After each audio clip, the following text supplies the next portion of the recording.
আসসালামু আলাইকুম ওয়া রাহমাতুল্লাহি ওয়া বারাকাতুহু।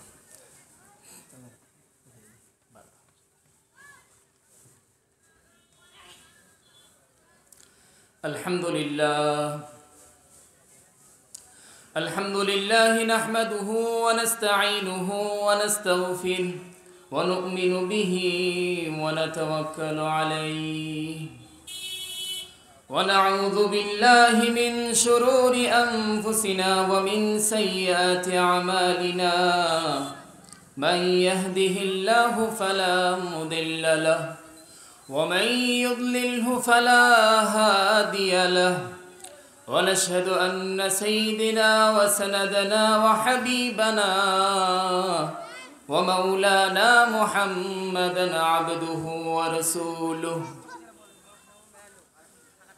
إنا أرسلناك شاهدا ومبشرا ونذيرا وداعيا إلى الله بإذنه وسراجا منيرا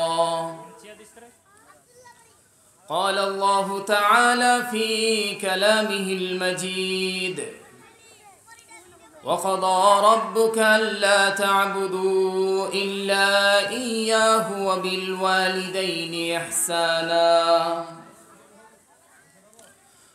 وقال رسول الله صلى الله عليه وسلم المسلم من سلم المسلمون من لسانه ويده والمؤمن من أمنه الناس على دمائهم وأموالهم أو كما قال عليه الصلاة والسلام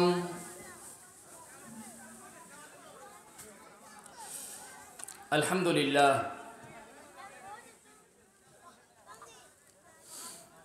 আজকে দারুল উলুম হাফিজিয়া মাদ্রাসা পীরদিঘির উদ্দেশ্যে এই মাহফিলে এই মাদ্রাসার পবিত্র আঙিনায় আজ আমরা উপস্থিত হতে পেরেছি। প্রথমেই আল্লাহ সুবহানাহু ওয়া তাআলার দরবারে বিনীত নিবেদন এই জানাবো যে আল্লাহ সুবহানাহু ওয়া তাআলা যেন আমাদের আজকে এই মাহফিল দেখে কিছু দ্বীনি ইলম দ্বীনি আলোচনা শোনার এবং শোনানোর তৌফিক দান করে দেন। সবাই বলি আমিন। সম্মানিত হাজিরিন, কুরআনুল কারীম থেকে একটি আয়াত তেলাওয়াত করেছি। রাসূল সাল্লাল্লাহু আলাইহি সাল্লামের অসংখ্য অগণিত হাদিসের মধ্য থেকে একটি হাদিস আপনাদের শুনিয়েছি। ইনশাআল্লাহ এই আয়াত এবং হাদিসকে সামনে রেখে কিছু আলোচনা করার চেষ্টা করব। আল্লাহ সুবহানাহু ওয়া তাআলা বলেন ওয়াকাদা রাব্বুকা আল্লা তা'বুদু ইল্লা ইয়্যাহ। মানুষ একমাত্র আল্লাহ সুবহানাহু ওয়া তাআলার ইবাদত করবে। আল্লাহ সুবহানাহু ওয়া তাআলা এটাকে ফরজ করে দিয়েছেন। আল্লাহ রাসূল সাল্লাল্লাহু আলাইহি ওয়াসাল্লাম একদিন এক সাহাবীরে জিজ্ঞাসা করতেছেন, তুমি কি জানো বান্দার কাছে আল্লাহ সুবহানাহু ওয়া তাআলার প্রাপ্য কি আর আল্লাহর কাছে বান্দার প্রাপ্য কি, তুমি কি জানো? রাসূলের সাহাবী বলতেছে, ইয়া রাসূলুল্লাহ, আপনি আমাকে জানান, আপনি আমাকে শিখায় দেন, আমি তো জানি না। তো রাসূল সাল্লাল্লাহু আলাইহি সাল্লাম বললেন, বান্দা লা শরীক জেনে একমাত্র আল্লাহ সুবহানাহু ওয়া তাআলার ইবাদত করবে, এটা হচ্ছে বান্দার কাছে আল্লাহ সুবহানাহু ওয়া তাআলার প্রাপ্য। আর আল্লাহ সুবহানাহু ওয়া তাআলার কাছে বান্দার পাওনা হইতেছে এর বিনিময়ে আল্লাহ সুবহানাহু ওয়া তাআলা বান্দাকে জান্নাত দিয়ে দিবে। সম্মানিত হাজিরিন, এই যে আমরা উদার আকাশ, উজ্জ্বল গ্রহ নক্ষত্র, উন্মুক্ত প্রান্তর, প্রবাহিত নদী নালা, পশু পাখি, পুকুর ভরা মাছ, বিল ভরা মাছ দেখছি, এত সব কিছু আল্লাহ সুবহানাহু ওয়া তাআলা যেগুলি সৃষ্টি করেছে শুধুমাত্র মানুষের খিদমতের জন্য সৃষ্টি করেছে। আর মানুষকে আল্লাহ সুবহানাহু ওয়া তাআলা সৃষ্টি করার একটাই উদ্দেশ্য, শুধুমাত্র আল্লাহ সুবহানাহু ওয়া তাআলার ইবাদত করবে। আল্লাহ সুবহানাহু ওয়া তাআলার ইবাদত আমরা কিভাবে করব এটা জানার জন্য, এর পথ প্রদর্শন করার জন্য আল্লাহ সুবহানাহু ওয়া তাআলা যুগে যুগে শত শত আম্বিয়া কেরাম জমিনের মধ্যে পাঠিয়েছেন। অসংখ্য নবী আম্বিয়া দুনিয়ার মধ্যে এসেছে, আর আমরা যেই নবীর উম্মত সেই নবীর নাম কি? মুহাম্মদুর রাসূলুল্লাহ সাল্লাল্লাহু আলাইহি সাল্লাম। তিনি সাইয়্যিদুল মুরসালিন, খাতামান নবিয়্যিন। আল্লাহ সুবহানাহু ওয়া তাআলা নবীগণের সর্দার হিসেবে পাঠিয়েছে। নবীগণের মধ্যে সর্বশ্রেষ্ঠ নবী হিসেবে মুহাম্মদুর রাসূলুল্লাহ সাল্লাল্লাহু আলাইহি সাল্লামকে পাঠিয়েছে, যেই নবীর উম্মত আমরা। অনেক হাদিসের মধ্যে এসেছে উম্মতে মুহাম্মাদি বনি ইসরায়েলের অনেক নবীদের মতো মর্যাদা হবে তাদের। কি সুবহানাল্লাহ বলবেন না? আল্লাহ রসুল সাল্লাল্লাহু আলাইহি সাল্লামকে আল্লাহ দুনিয়ায় পাঠিয়েছে, সাথে কুরআনুল কারীম দিয়েছে। আল্লাহ কুরআনুল কারীমের মধ্যে বলছে, আল-ইয়াউমা আকমালতু লাকুম দীনাকুম ওয়া আতমামতু আলাইকুম নি'মাতি ওয়া রাদিতু লাকুমুল ইসলামা দীনা। আল্লাহ সুবহানাহু ওয়া তাআলা কুরআনুল কারীমকে একটি পূর্ণাঙ্গ জীবন বিধান রূপে মানুষের সামনে দিয়ে দিয়েছে। মানুষের জীবনের সকল কর্মক্ষেত্রে মানুষ কোরআনকে অনুসরণ করবে, আল্লাহ রসুলের সিরাহকে অনুসরণ করবে, আল্লাহ রসুলের সুন্নতকে অনুসরণ করবে। আল্লাহ সুবহানাহু ওয়া তাআলা কুরআনুল কারীমের মধ্যে বলছে, তিলকা হুদুদুল্লাহ। মানুষকে যে আল্লাহ শক্তি দিয়েছে, বাক শক্তি দিয়েছে, কর্মশক্তি দিয়েছে, দৃষ্টিশক্তি দিয়েছে, চিন্তা শক্তি দিয়েছে, বিভিন্ন শক্তি দিয়ে আল্লাহ সুবহানাহু ওয়া তাআলা মানুষকে সৃষ্টি করেছে। কিন্তু সব শক্তির একটা নিয়ন্ত্রণ রেখা আল্লাহ সুবহানাহু ওয়া তাআলা দেখিয়ে দিয়েছে কোরআনের মধ্যে। বলছেন তিলকা হুদুদুল্লাহ, প্রত্যেকটার একটা সীমা আছে। আমার বাক শক্তি আছে বলে আমি মানুষকে গালি দিব, মানুষের সঙ্গে ঝগড়া করব, মানুষকে কটু ভাষায় কথা বলবো, এমনটা পারবো নাকি? এর একটা সীমানা আছে। চিন্তা শক্তি দিয়েছে, তাই বলে কিভাবে মানুষকে বিপদে ফেলা যায়, মানুষের ব্যাপারে একজনকে আরেকজনের ব্যাপারে কিভাবে লাগিয়ে দেওয়া যায়, ঝগড়া সৃষ্টি করে দেওয়া যায়, এরকম চিন্তা ভাবনাও করা যাবে না। আল্লাহ রসুল সাল্লাল্লাহু আলাইহি সাল্লাম বলেন, আল মুসলিমু মান সালিম আল মুসলিমুনা মিন লিসানিহি ওয়া ইয়াদিহি। যার জবানের দ্বারা, যার মুখের দ্বারা, যার অঙ্গ প্রত্যঙ্গের দ্বারা অন্য কোনো মুসলমান নিরাপদ নয়, ও খাঁটি মুসলমান হইতে পারে না। যদি আমার জবানের দ্বারা, আমার কথার দ্বারা, আমার হাতের দ্বারা কোনো মুসলমান কষ্ট পায়, তাহলে আমি খাঁটি মুসলমান হতে পারবো নাকি? এই জন্য আমার খাঁটি মুসলমান হইতে হলে মানুষকে গালি দেয়া যাবে না, মানুষের সঙ্গে ঝগড়া করা যাবে না, আমার অঙ্গ প্রত্যঙ্গের দ্বারা কাউকে ব্যঙ্গ বিদ্রূপ করা যাবে না, যাতে অন্য মুসলমান কষ্ট পায়। আল্লাহ রাসূল সাল্লাল্লাহু আলাইহি সাল্লাম বলেন, ওয়াল মুমিনু মান আমিনাহুন নাসু আলা দিমাইহিম ওয়া আমওয়ালিহিম। আমার ব্যাপারে অন্যান্য মুসলমান তাদের জান এবং মালকে নিরাপদ মনে করবে। আমার দ্বারা যদি অন্য মুসলমানের রক্তের কোনো ক্ষতি হয়, তাদের শরীরের কোনো ক্ষতি হয়, তাদের জায়গা জমিনের যদি কোনো ক্ষতি হয়, আমি খাঁটি মুসলমান হইতে পারবো না।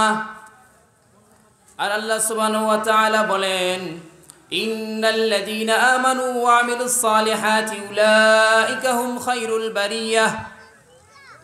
সৃষ্টির মধ্যে শ্রেষ্ঠ তো তারাই যারা নেক আমল করে, ঈমান আল্লাহ সুবহানাহু ওয়া তাআলার উপরে ঈমান নিয়ে আসে। সুতরাং আমরা যদি ঈমান নিয়ে আসতে চাই, খাঁটি মুসলমান হইতে চাই, মানুষকে কষ্ট দেওয়া যাবে নাকি? রাসূল সাল্লাল্লাহু আলাইহি সাল্লাম বলেন, মানুষ যদি ঈমান আমলের উপর থাকে, মানুষ যদি সৎ কাজ করে, তাহলে তার যেমনি ব্যক্তিগত জীবনে সুখ শান্তি আসবে, পারিবারিক জীবনে সুখ শান্তি আসবে, রাষ্ট্রীয় জীবনে সুখ শান্তি আসবে, দুনিয়াটা যেমনিভাবে সুখের হবে, আখিরাতটাও সুখের করে দিবেন কে? এই জন্য দুনিয়ার মধ্যে ঈমান আমলের সাথে চলার দরকার আছে না নাই? এখন আমাদের ঈমান আমলের সাথে চলতে হলে, আল্লাহ রসুল সাল্লাল্লাহু আলাইহি সাল্লামের তরিকায় চলতে হলে রসুলের সিরাহ অনুসরণ করতে হবে। আল্লাহ সুবহানাহু ওয়া তাআলা প্রথমেই বলেছে তিলকা হুদুদুল্লাহ, সব কিছুর একটা সীমারেখা দিয়ে দিয়েছে। আমাদের যে চিন্তা শক্তি আল্লাহ সুবহানাহু ওয়া তাআলা দিয়েছেন, তার একটাও নির্দিষ্ট সীমানা আছে। আমরা কি বিষয় নিয়ে চিন্তা করব, আমরা আল্লাহ সুবহানাহু ওয়া তাআলার সৃষ্টির রহস্য নিয়ে চিন্তা করব। আল্লাহ সুবহানাহু ওয়া তাআলার বিভিন্ন নিয়ামত নিয়ে চিন্তা করব। আল্লাহ সুবহানাহু ওয়া তাআলা এই বিশাল আকাশটারে খুঁটিবিহীন বানাই দিয়েছে, এই আসমানটার বিভিন্ন রঙের পাখা দিয়ে দিয়েছে। যেই আসমানের রঙগুলি দেখে আমাদের মনটা মুগ্ধ হয়ে যায়, আমরা খুশি হয়ে যাই। আমাদের মনের মধ্যে এত আনন্দ দেন কে? এই জন্য আল্লাহ সুবহানাহু ওয়া তাআলার সৃষ্টি নিয়ে ভাববো। আল্লাহ সুবহানাহু ওয়া তাআলা এই জমিনটা বিছিয়ে দিয়েছে, এই জমিনের মধ্যে আমরা ছোট ছোট একটা একটা দানা ফেলি, এটারে অঙ্কুরিত করে কে? এই আল্লাহ সুবহানাহু ওয়া তাআলা যে আমাদের একটা ছোট বীজ থেকে একটা দানা বের করতেছে, একটা চারা গাছ হইতেছে, এই গাছটা আস্তে আস্তে আস্তে আস্তে বড় হয়ে যাচ্ছে, এই গাছ থেকে আমরা ফল পাচ্ছি। এটা কোনো মানুষের পক্ষে করা সম্ভব নাকি? এই জন্য আল্লাহ সুবহানাহু ওয়া তাআলার নিয়ামত নিয়ে, আল্লাহ সুবহানাহু ওয়া তাআলার সৃষ্টি নিয়ে, আল্লাহ সুবহানাহু ওয়া তাআলার বিভিন্ন নিদর্শন নিয়ে আমরা যত যত বেশি চিন্তা ভাবনা করব, গবেষণা করব, ততই আমাদের ঈমানটা বৃদ্ধি করে দিবেন আল্লাহ সুবহানাহু ওয়া তাআলা। আরও আমরা যেই বিষয়টা নিয়ে চিন্তা ফিকির করব সেটা হচ্ছে উম্মতের ফিকির। মানুষকে কিভাবে দ্বীনের দিকে নিয়ে আসা যায়, মানুষকে কিভাবে জাহান্নামের পথ থেকে জান্নাতের দিকে নিয়ে আসা যায়, এই চিন্তা ফিকির করবে উম্মতে মুহাম্মাদি। যুগে যুগে অনেক নবী রাসূল দুনিয়াতে এসেছিল, কিন্তু সব নবীর উম্মতদের এই দায়িত্ব দেওয়া হয় নাই, এই মহান কাজের সুযোগ দেওয়া হয় নাই। অন্যান্য যেই নবী যেই সম্প্রদায়ের জন্য, যেই গোষ্ঠীর জন্য এসেছিল, সেই নবীর দায়িত্ব ছিল সেই গোষ্ঠীকে দাওয়াত দেওয়া, তাদের দ্বীনের পথে নিয়ে আসা। কিন্তু অন্যান্য যারা মুসলিম ছিল তারা একে অপরকে দাওয়াত দিত না, তারা দ্বীনের দাওয়াত অন্যদের কাছে পৌঁছাই দিত না।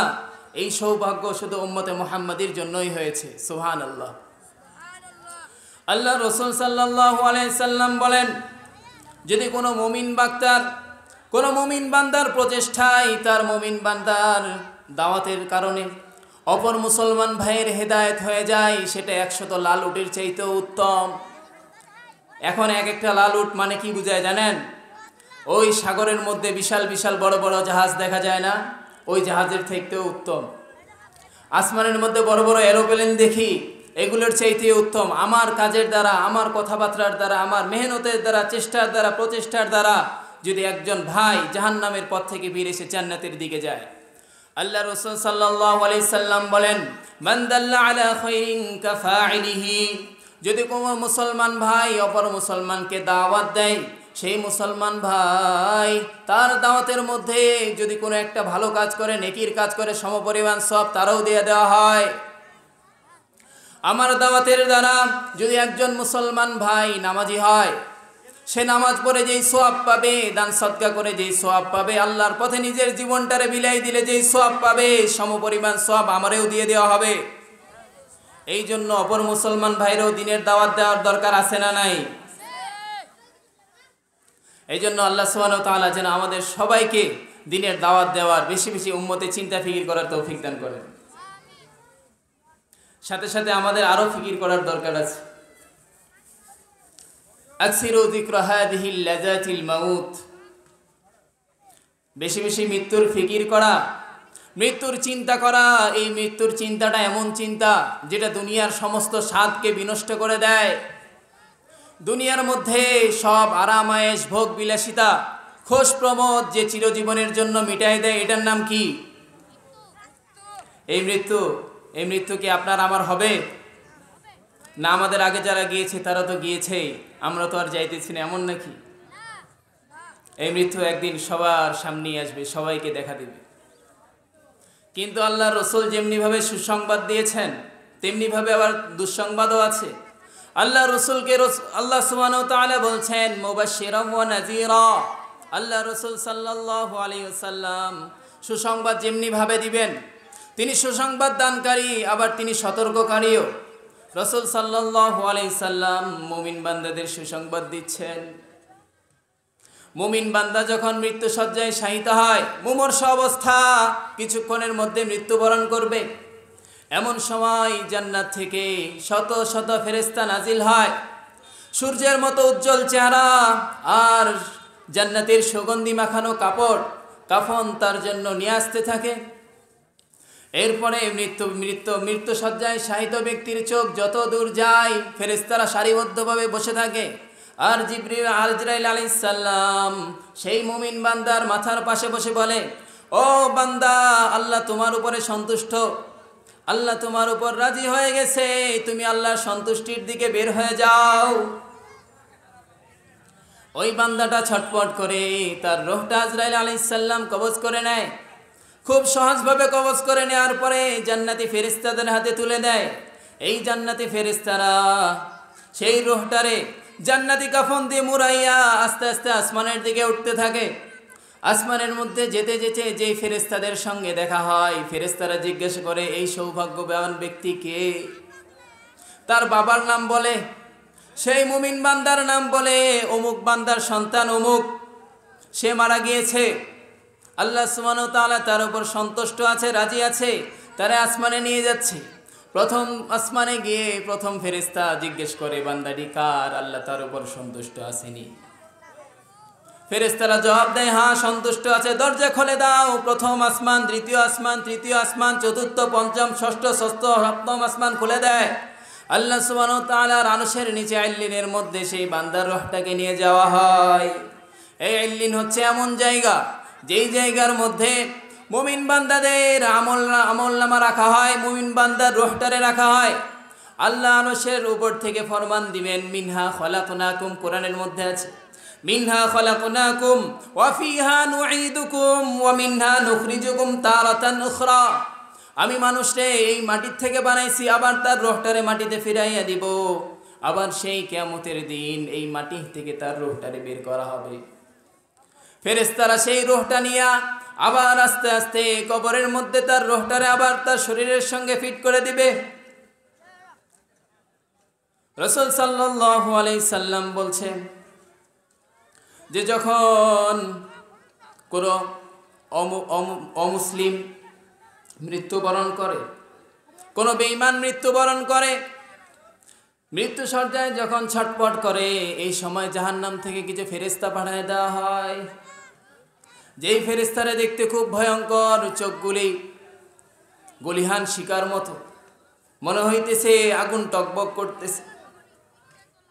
এই অবস্থা যখন মৃত ব্যক্তি দেখে, যতদূর চোখ যায় সারিবদ্ধভাবে ওই ভয়ঙ্কর রূপের ফেরেশতারা বসে আছে।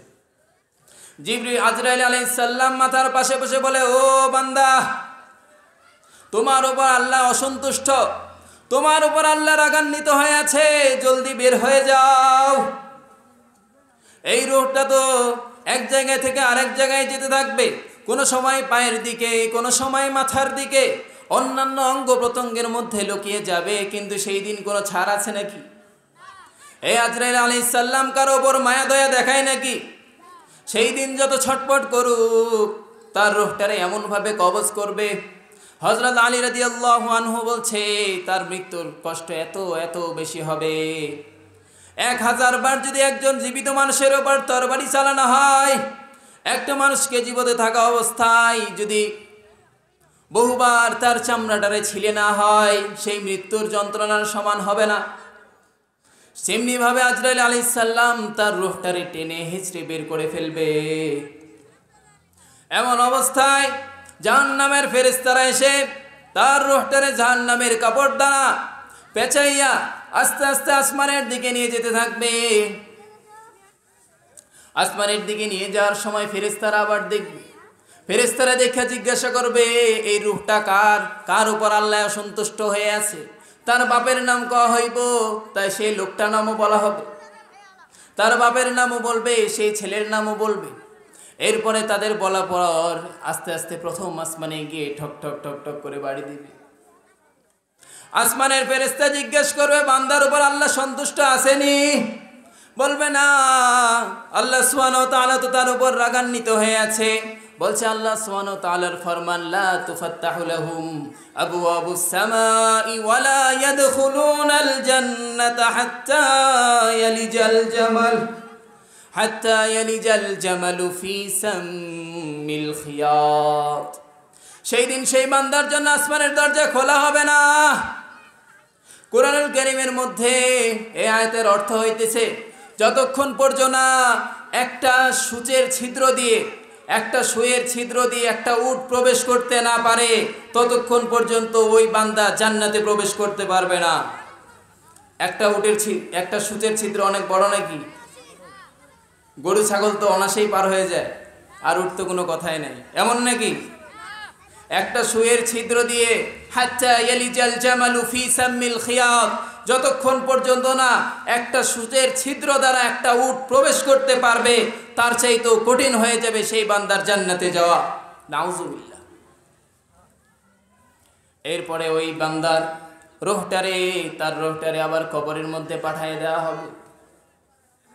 এরপরে কি হবে আল্লাহ রাসূল সাল্লাল্লাহু আলাইহি সাল্লাম বলছে, বুখারী মুসলিমের হাদিস, আবু হুরায়রা রাদিয়াল্লাহু আনহু হইতে বর্ণিত, ফেরেশতার মধ্যে কবরের মধ্যে দুইজন ফেরেশতা আসে, সওয়াল জবাব করে। একজন ফেরেশতার নাম নাকির, আরেকজনের নাম মুনকার। মুনকার আর নাকির আসবে, একজন মাথার দিকে, একজন পায়ের দিকে। বান্দাদারে জাগাইয়া ফেরেশতারা জিজ্ঞাসা করবে, মার রব্বুকা, তোমার রবকে?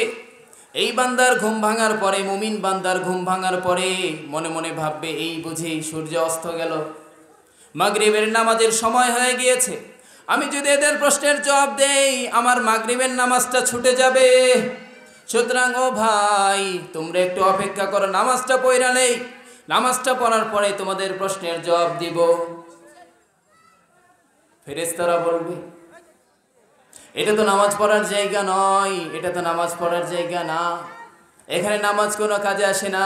দুনিয়ার মধ্যে নামাজ পড়েছো, খুবই ভালো করেছো, এখন তোমাকে কিছু প্রশ্ন করছি, প্রশ্নের উত্তর দাও। যখন জিজ্ঞেস করবে মান রব্বুকা, সাথে সাথে উত্তর দিবে রব্বি আল্লাহ, আমার প্রভু আল্লাহ সুবহানাহু ওয়া তাআলা। ওমান দীনুকা, তোমার ধর্ম কি ছিল, কোন ধর্মের উপরে তুমি ছিলা?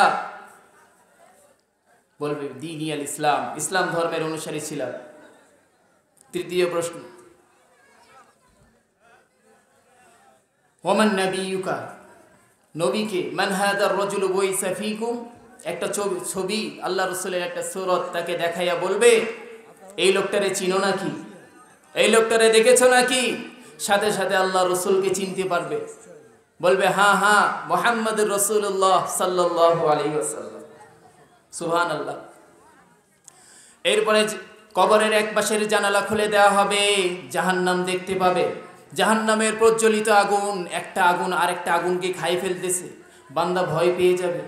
এরপরে ফেরেশতা বলবে, এই যে কঠিন একটা জায়গা দেখছো, তোমার বাসস্থান সেখানেও হতে পারতো, কিন্তু তুমি আল্লাহর নাফরমান বান্দা ছিলা না, আল্লাহর গোলাম ছিলা। দুনিয়ার মধ্যে ভালো কাজ করেছো বিধায় তোমার স্থান এখানে থাকার কথা, থাকলেও তুমি থাকবা না। এরপরে আবার জান্নাত দেখানো হবে, জান্নাতটা দেখবে এত সুন্দর মনোরম পরিবেশ, জান্নাত দেখে মুগ্ধ হয়ে যাবে। সাথে সাথে বলবে কিয়ামত পর্যন্ত তোমার বাসস্থান এখানেই হবে। ওপর থেকে সাথে সাথে একজন ফেরেশতার আওয়াজ আসবে, যে বান্দা যে প্রশ্নগুলির উত্তর দিয়েছে এ সত্য বলেছে, এ সত্য বলেছে, এর জন্য কবরের মধ্যে জান্নাতের বিছানা বিছায়া দাও, শরীরের মধ্যে জান্নাতের পোশাক পরায়া দাও, কবরটার সঙ্গে জান্নাতের একটা কানেকশন করে দাও, একটা যোগাযোগ করে দাও, যেন কিয়ামত পর্যন্ত তার আর কোনোই কষ্ট না হয়। সুবহানাল্লাহ। এরপরে যখন সেই বেঈমান বান্দার কবরে সওয়াল জবাব হবে, মুনকার নাকিররে দেখতে এত ভয়ঙ্কর হবে, দেখার সাথে সাথে ভয় পেয়ে যাবে।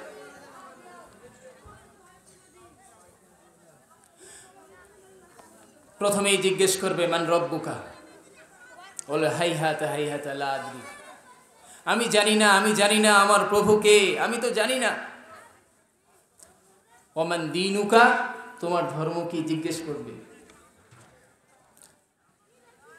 বলে হাইহাতা লা আদরি, আমি তো জানি না, দুনিয়ার মধ্যে আমার ধর্ম কি ছিল জানি না, বলতে পারি না। মান নবিয়ুকা মান হাদার রাজুলু বুইসা ফীকুম, এই লোকটার সম্পর্কে তোমার কোনো ধারণা আছে, এই লোকটাকে চিনোনি, এই লোকটার ব্যাপারে কখনো শুনেছ? বলবে জানি না, জানি না, কিছুই জানি না। এরপরে কবরের একটা জানালা খুলে দেওয়া হবে, কবরের একটা জানালা খুলে দিলে জান্নাতের এত সুন্দর দৃষ্টি মানে দৃষ্টি তার চোখে আসবে, এত সুন্দর দৃশ্য চোখে আসবে।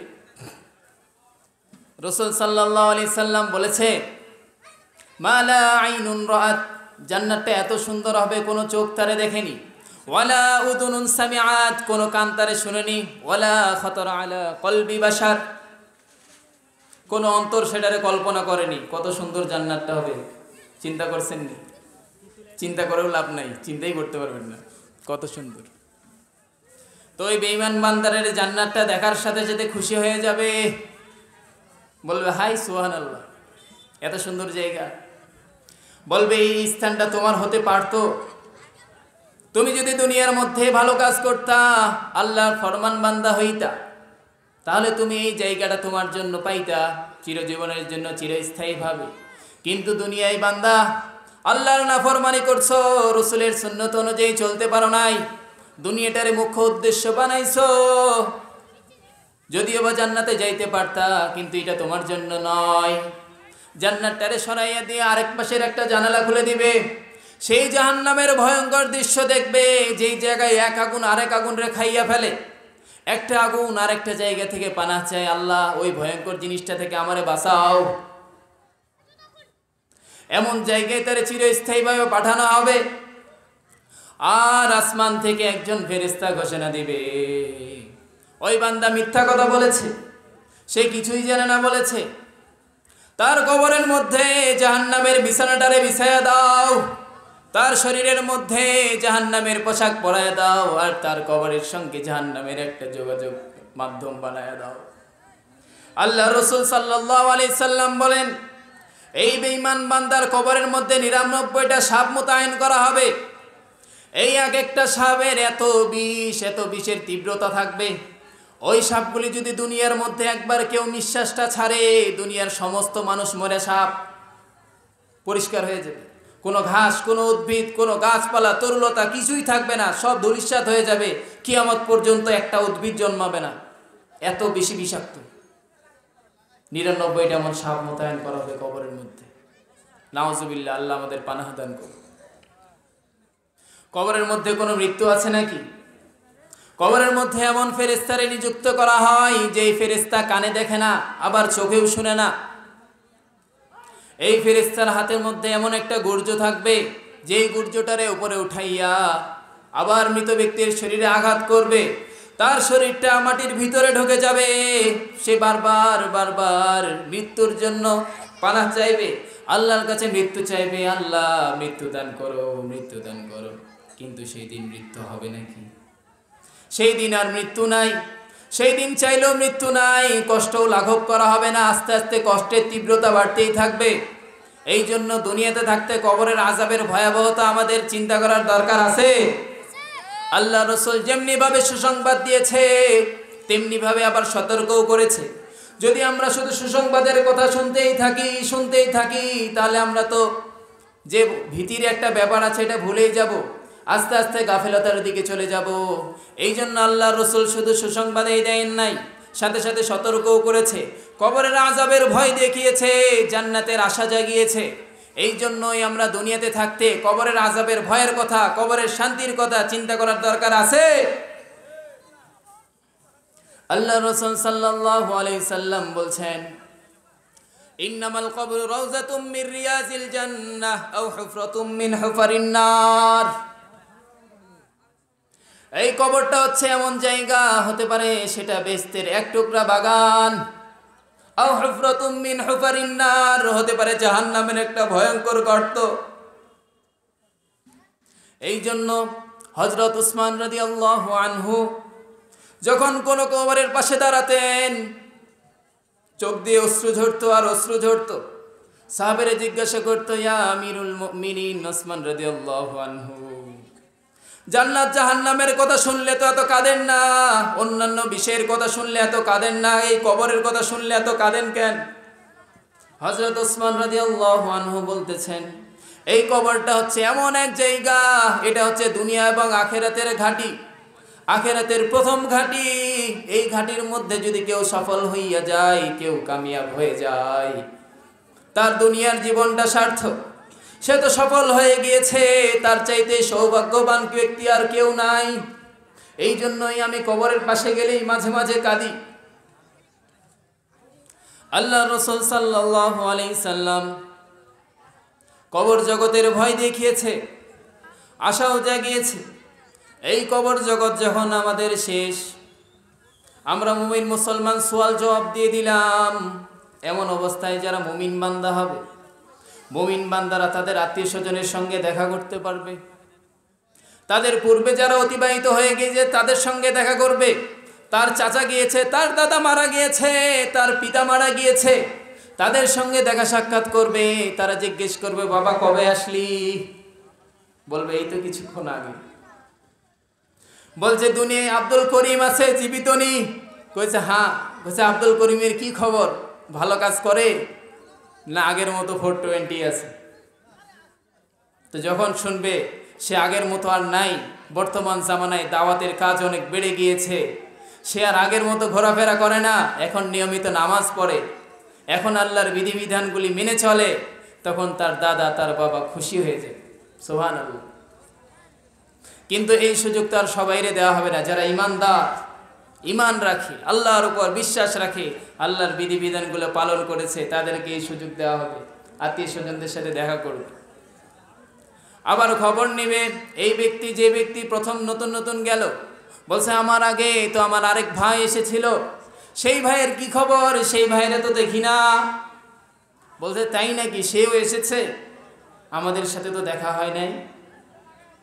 নিশ্চয় তার ঠিকানা ভালো জায়গায় নয়, ঈমানটা নিয়ে মৃত্যুবরণ করবার পারে নাই, রাসূলের সুন্নতের উপর চলে নাই, যার কারণে আমাদের সঙ্গে দেখা করার সুযোগ দেওয়া হয় নাই। এই জন্য রাসূলের সুন্নাতটারে আঁকড়ায় ধরার দরকার আছে।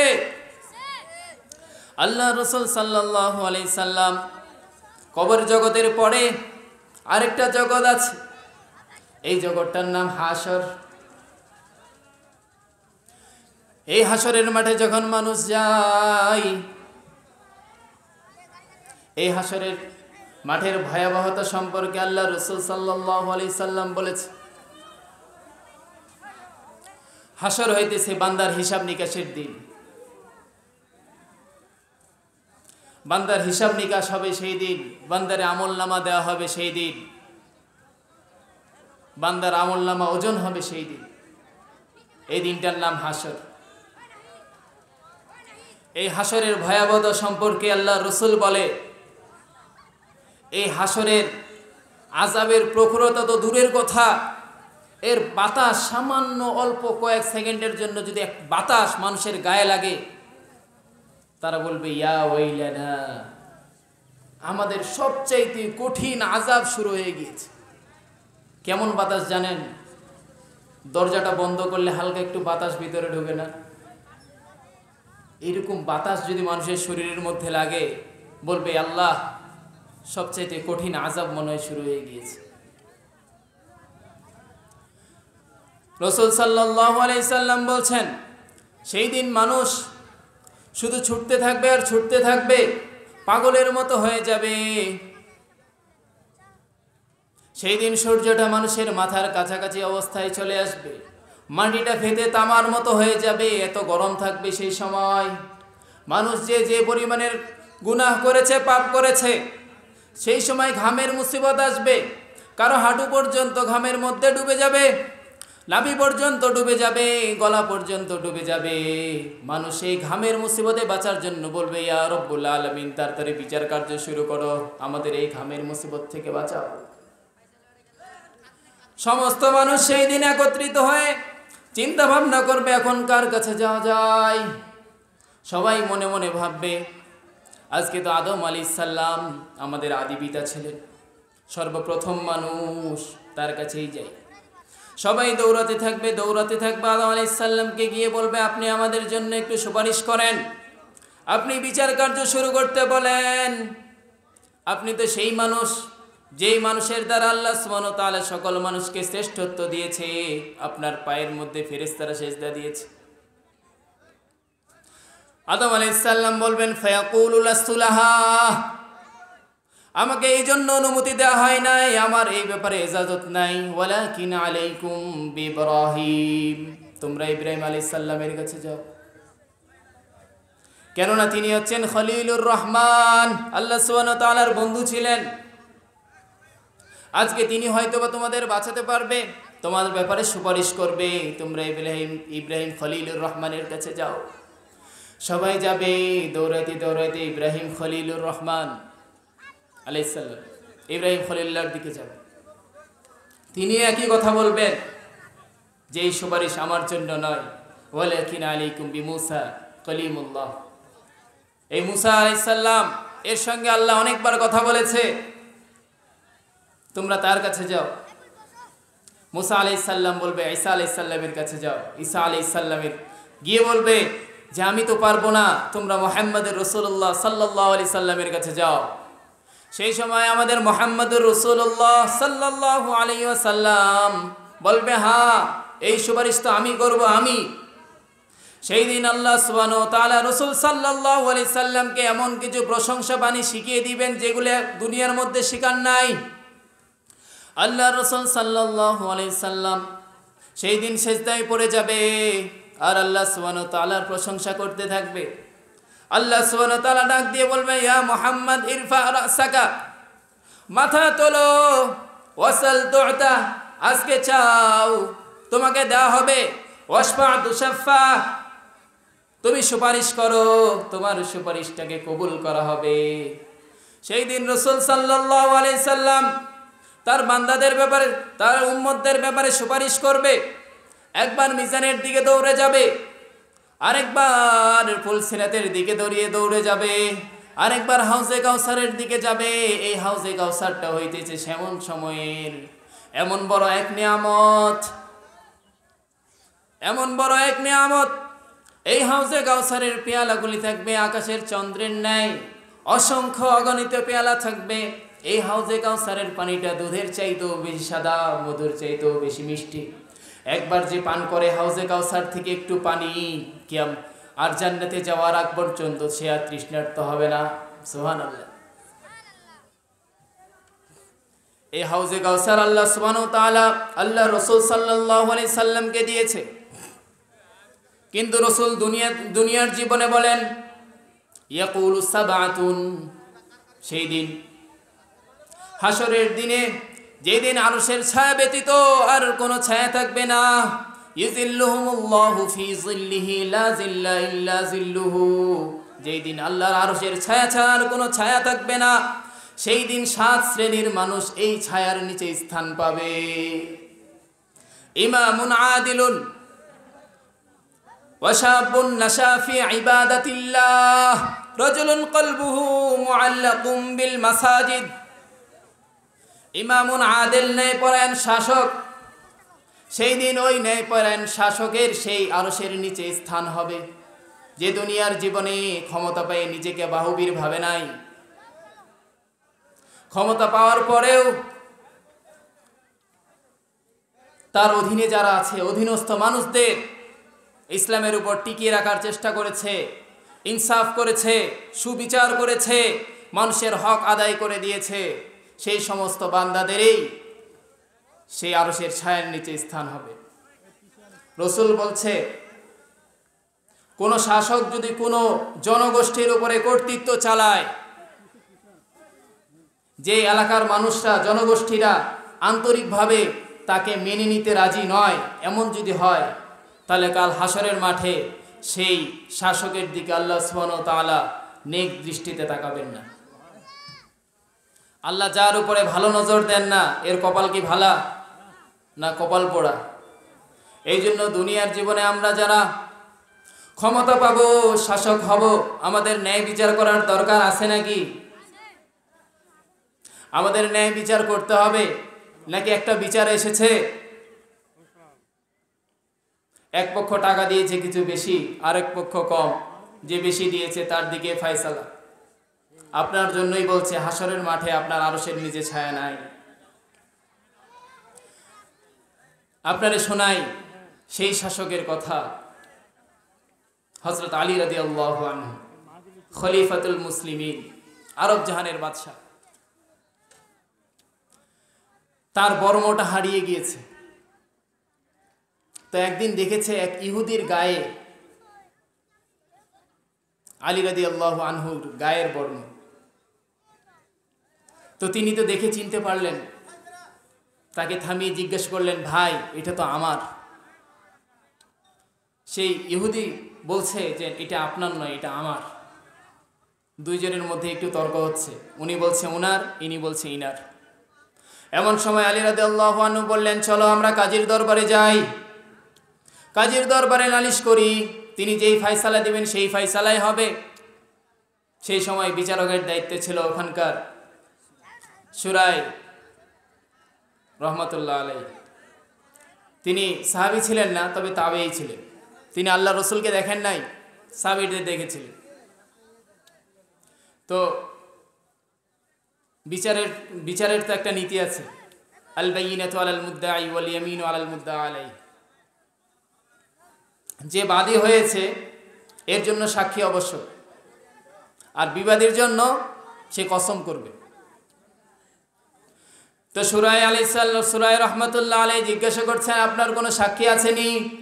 বলছে, হ্যাঁ আমার সাক্ষী আছে, আমার সন্তান ইমাম হাসান রাদিয়াল্লাহু আনহু, তিনি সাক্ষী দিয়েছে, হ্যাঁ এই বর্মটা আমার বাবার। কিন্তু সুরাই রহমতুল্লাহ আলাইহির মতে ছেলের সাক্ষী বাবার জন্য গ্রহণযোগ্য না, কিন্তু আলী রাদিয়াল্লাহু আনহুর মতে গ্রহণযোগ্য। কিন্তু যেহেতু বিচারকের দরবারে গিয়েছে, বিচারকের রায় মেনে নিয়েছে, আচ্ছা ঠিক আছে, আমার আরেকজন সাক্ষী আছে। বলছে সে কে? বলছে আমার গোলাম। হযরত আলী রাদিয়াল্লাহু আনহুর গোলামটা সাক্ষী দিয়েছে, হ্যাঁ যে বর্মটা ইহুদির গায়ে আছে সেই বর্ম আলী রাদিয়াল্লাহু আনহুর।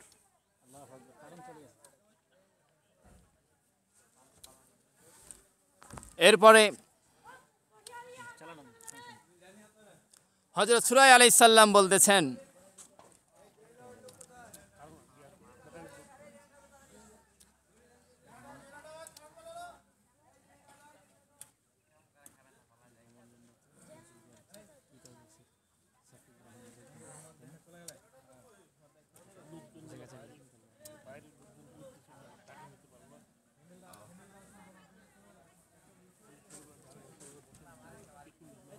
আলহামদুলিল্লাহ, হযরত আলী রাদিয়াল্লাহু আনহুর গোলাম সাক্ষী দিয়েছে এই বর্ম হচ্ছে হযরত আলী রাদিয়াল্লাহু আনহু।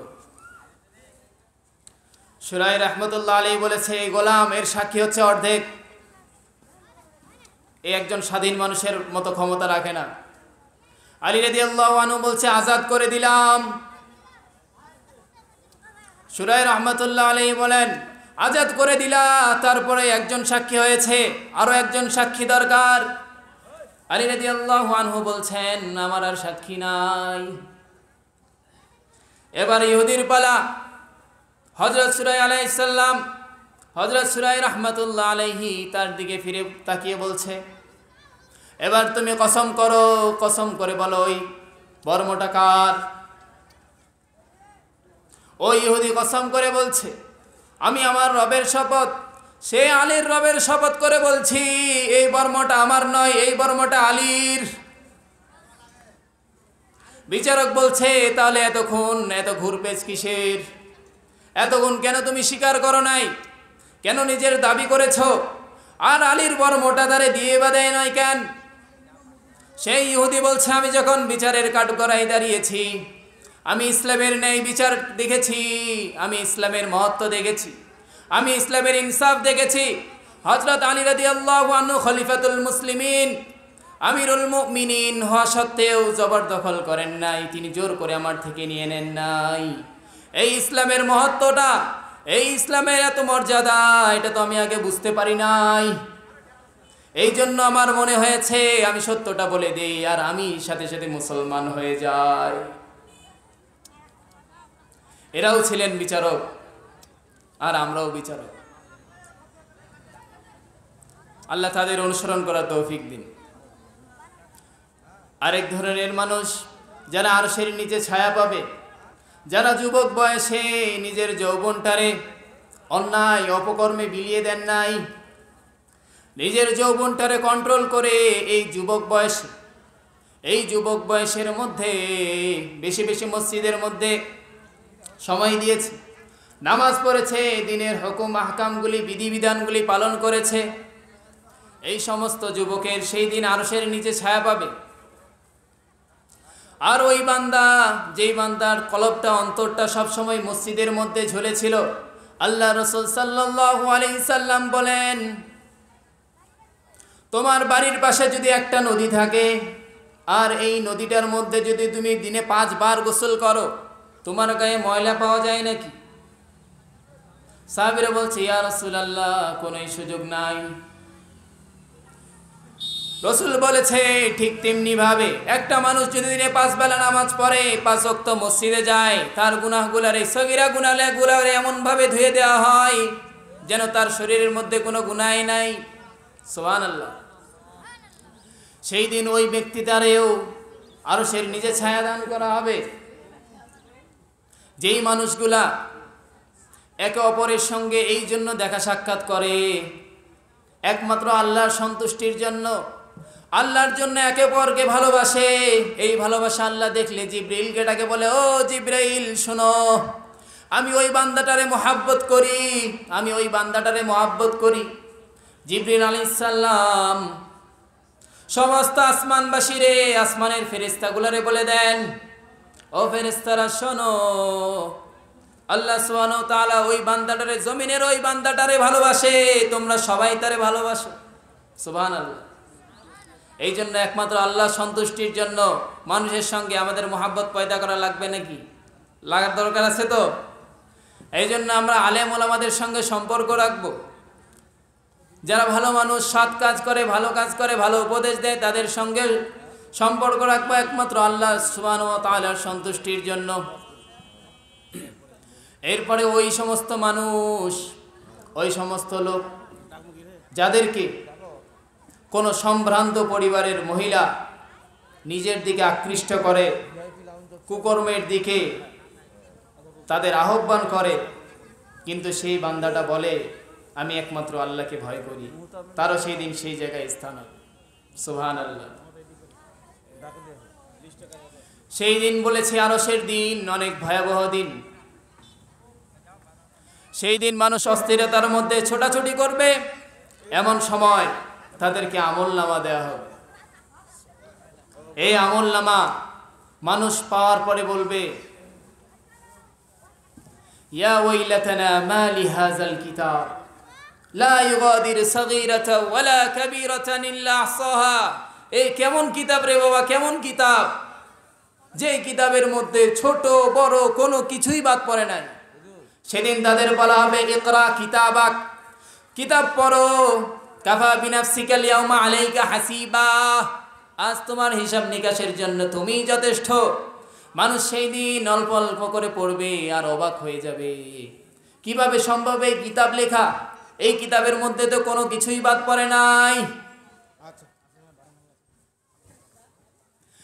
এই জন্য আমাদের যদি ডান হাতে কিতাব নামা আমলনামা পেতে চাই, তাহলে দুনিয়ার জীবনে তার প্রস্তুতি গ্রহণ করার দরকার আছে না নাই? সেই দিন জান্নাত দেওয়া হবে, জাহান্নাম দেওয়া হবে। সময় স্বল্প, শেষ করে দেব ইনশাল্লাহ। আল্লাহর রাসূল সাল্লাল্লাহু আলাইহি সাল্লাম বলছেন, আউয়ালু মান ইউদআ ইলাল জান্নাহ ইয়াউমাল কিয়ামাতি আল্লাযীনা ইয়াহমাদুনাল্লাহা ফিস সাররাই ওয়াদ দাররা।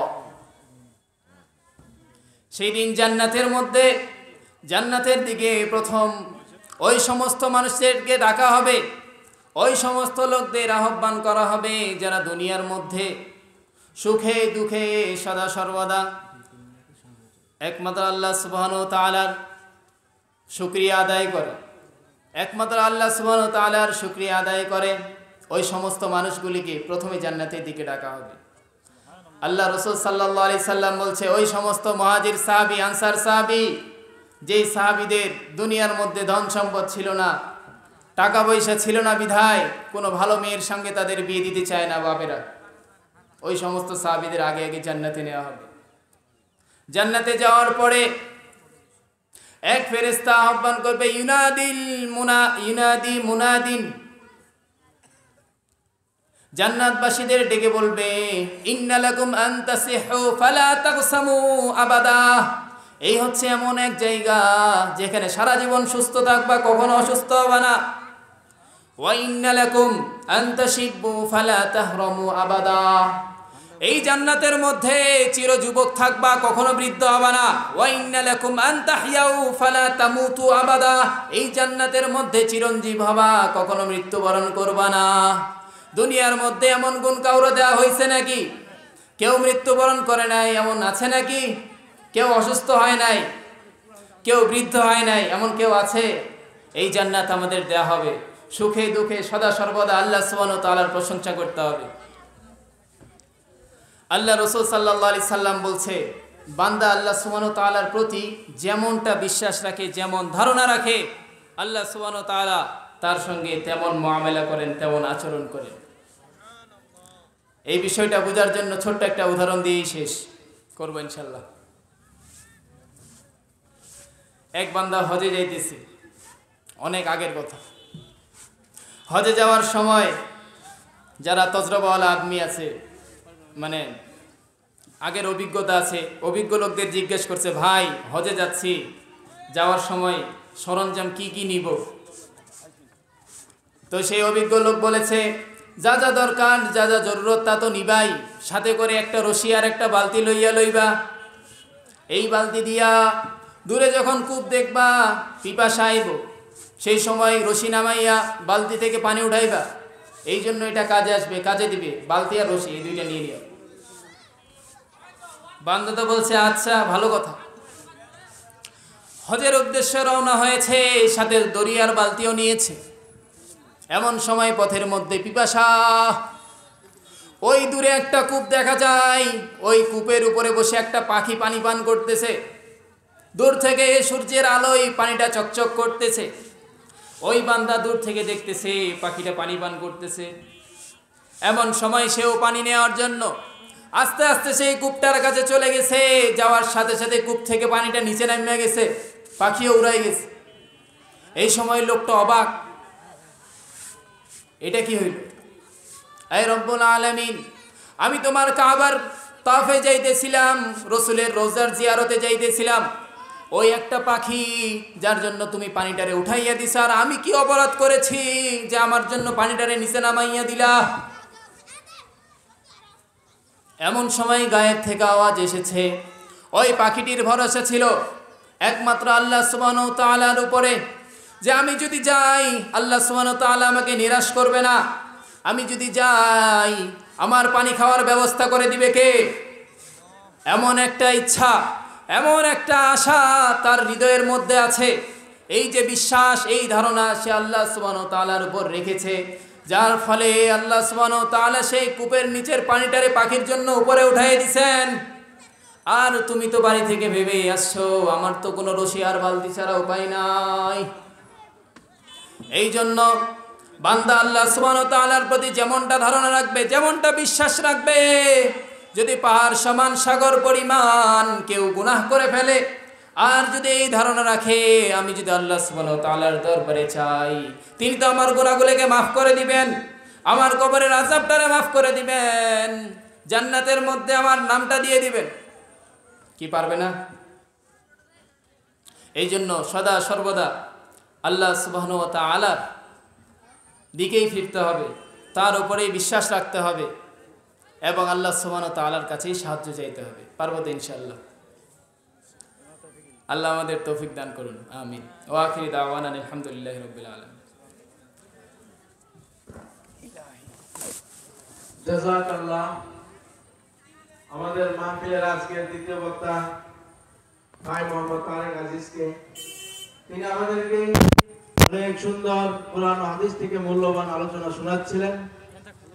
তো সম্মানিত এলাকাবাসী, আমাদের মাহফিলের মূল কার্যক্রম শুরু হয়ে গেছে।